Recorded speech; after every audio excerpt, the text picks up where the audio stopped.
안녕하세요. 흰수염고래 스포츠입니다. 최근 맨시티 소속의 잭 그릴리시가 토크 스포츠에 출연을 해서 최고의 윙어를 가리는 질문을 받았습니다. 진행자가 그릴리시와 리버풀의 디아즈를 내놓았을 때 그릴리시는 의외로 디아즈를 선택했습니다. 그리고 이후로 계속 디아즈를 골랐습니다. 마르티넬리, 레앙, 마네까지 이때까지는 현재 기준이라고 생각할 수도 있습니다. 전성기의 마네와 지금 디아즈라면 당연히 마네일 줄 알았는데 이어서 디아즈와 비교하는 선수로 손흥민의 이름이 나오게 되었습니다. 그랬더니 곧바로 그릴리시는 고민도 없이 손흥민을 선택했습니다. 이러면 손흥민은 현존 윙어 중에 가장 위라고 본 거 아닌가요? 이후에 손흥민과 아자르 중에 선택하라고 했고 그릴리시는 아자르를 선택하게 되었습니다. 그릴리시의 최종 최고의 윙어 선택은 호날두였습니다. 그릴리시는 비록 손흥민과 아자르 중에 아자르를 선택했지만 뮌헨의 레전드로 남을 프랭크 리베리보다 더 좋은 선수라고 확신하듯 평가를 했습니다. 리베리는 윙어로서 활약도 그렇지만 우승 트로피를 몇 개를 들어올린 건지 챔스 우승 포함해서 자그마치 23번의 우승을 했더만요. 그릴리시가 오버한다고 느껴질 정도로 손흥민을 정말 높이 평가한 것입니다. 이 영상을 확인한 TBR 풋볼에서는 그릴리시가 리베리보다 손흥민을 더 뛰어난 선수라고 밝혔다. 그릴리시가 역대 최고의 윙어들의 순위와 평점을 매겼고 손흥민을 역사상 최고 윙어 중에 한 명으로 평가했다. 리베리 또 리버풀의 디아스보다 손흥민을 선호한다고 주장했다. 손흥민은 오랫동안 EPL 최고의 선수 중 한 명이었으며 그릴리시는 분명 손흥민의 열렬한 팬이다. 그릴리시가 손흥민의 팬이라는 소식은 흥미롭다. 왜냐하면 손흥민과 그릴리시는 동료가 될 뻔한 사이이기 때문이다. 사실 그릴리시는 2018년 토트넘과 계약을 거의 맺을 뻔했다. 마지막 순간에 계약이 무산됐다. 그릴리시는 결국 아스톤빌라에 잔류했고 이후 맨시티로 1억 파운드 이적했다. 만약 둘이 토트넘의 동료가 됐지만 포체티노 아래 둘이 어떤 모습을 보였을지 보는 것은 매우 흥미로웠을 것이라고 설명하기도 했습니다. 그릴리시는 손흥민 호평 후에 이번 네이션스리그 10월 두 번째 경기에서 선제골을 넣으면서 잉글랜드 승리에 보탬이 되기도 했습니다. 잉글랜드는 거의 지들만의 잔치네요. 맨시티의 그릴리시, 리버풀의 아놀드, 아스날의 라이스 이 세 명이 모두 골을 넣으면서 3대1 승리를 거뒀습니다. 케인은 그리스와의 홈 경기에서는 아예 출전을 안 했는데 이번엔 선발 출전을 했고 솔랑케는 이번 경기에서 아예 출전하지 않으면서 무리 없이 A매치를 마치게 되었습니다. 손흥민은 현재 카라바오컵 32강 경기 출전 이후에 부상으로 휴식을 취하고 있습니다. 이후에 토트넘은 3경기가 있었는데 캡틴이 빠졌는데도 2연승 순항 이후에 A매치 휴식기를 앞둔 마지막 경기 브라이튼 원정 경기에서 끔찍한 역전패를 당하면서 분위기가 다시 가라앉게 된 상황입니다. 손흥민이 자취를 감춘 상황에서 그래도 이렇게 영국 방송을 통해서 손흥민의 존재감이 계속 드러나니까 좀 한결 낫네요. 그리고 손흥민이 일요일에 SNS를 통해서 근황을 전해주기도 했는데요. 훈련장의 아이스박스 위에 앉아있는 사진을 올리면서 백순 곧 돌아온다라는 멘트를 덧붙여 놓았습니다. 당연히 해석이 되잖아요. 손흥민이 언론 플레이 할 리 없으니까 토트넘에게 다음 경기는 주말 토요일 8시 30분에 경기하는 웨스트햄과의 홈 경기를 앞두고 곧 돌아온다라고 한 듯합니다.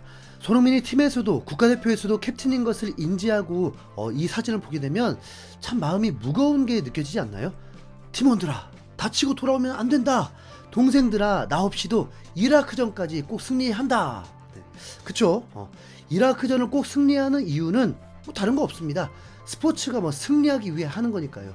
일본이 저렇게 여유롭게 순항 중이고 이란도 잘 나가고 있는데 한국만 삐걱거리면 안 되잖아요. 거기다가 이 경기들을 다 전승해도 FIFA 랭킹이 어떻게 될지 알 수 없고 FIFA 랭킹이 올라갈수록 조편성에서도 유리한 상황을 만들 수 있기 때문에 대진을 보면은 그냥 다 이겨야 정상인 거 맞잖아요. 이미 당연히 승리해야 할 팔레스타인전을 놓쳐버렸으니까 오히려 FIFA 점수도 깎였죠. 이번 월드컵 때부터는 48개국 참가, 한 주당 4팀씩 12개조로 나뉘어서 32강부터 시작을 하기 때문에 당연히 톱시드를 바라는 건 아니고 포드2 정도에 들어야 희망이라도 생길 거 아닙니까? 손흥민의 마지막 월드컵, 지난 대회처럼 16강에서 브라질 만나는 그런 사태만 좀 안 일어나면 얼마나 좋아요.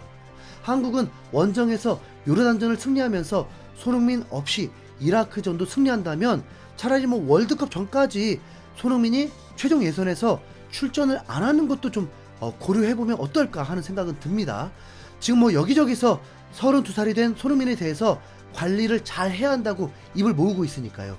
지금 손흥민이 쉬어주면서 우리 국가대표 선수들의 집중도가 뭐 장난 아닙니다. 황희찬이 부상으로 이탈까지 하면서 도저히 왼쪽 자리는 공석이 될 수가 없었는데 두 선수 모두 빠지게 되면서 다른 선수들에게 기회가 온 거죠. 거기다 5년 만에 이승우가 대표팀에 부름을 받게 되었습니다.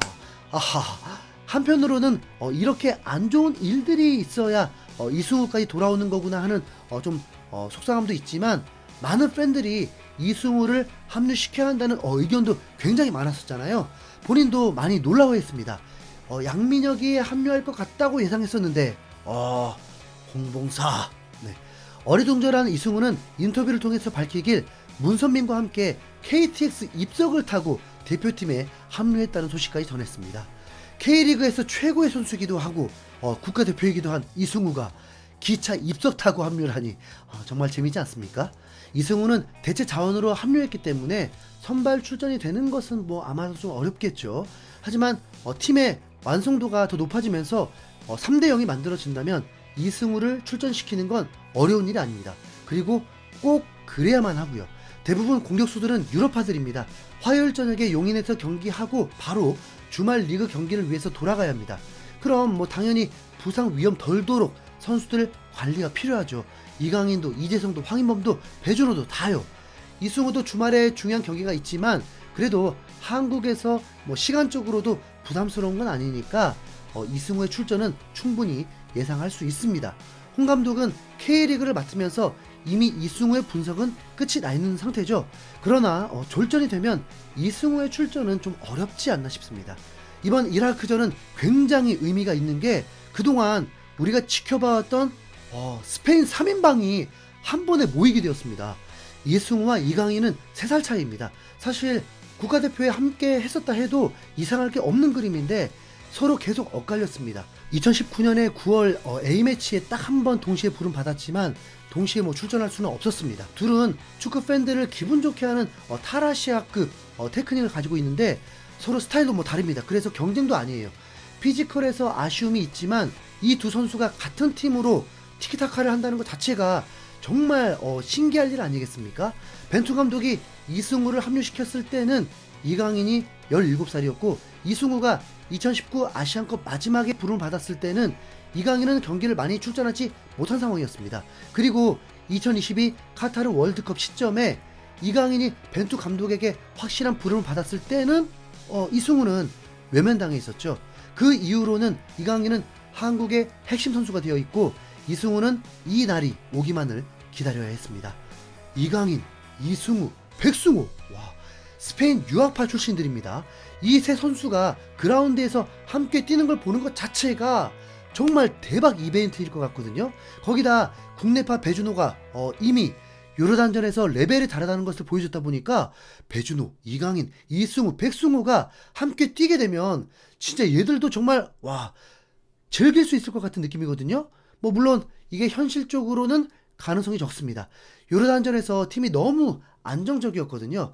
박용우까지 잘해줘서 백승호가 들어올 자리가 마땅치 않고 이승우와 배준호는 경쟁 포지션이 되기 때문에 또 애매합니다.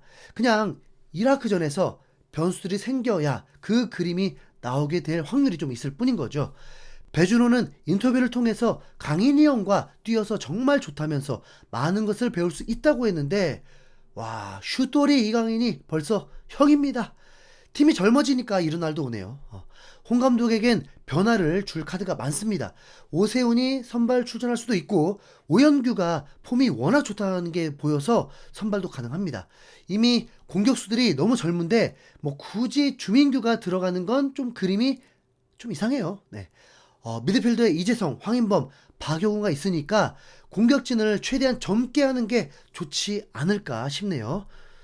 저만 그런 거 아니죠? 이승우와 이강인이 함께 뛰는 그림 말이죠. 네. 진짜 신선한데요. 자, 이승우 5년 만에 국가대표 합류 축하합니다. 다음 컨텐츠로 올게요. 이상 흰수염고래였습니다. 감사합니다.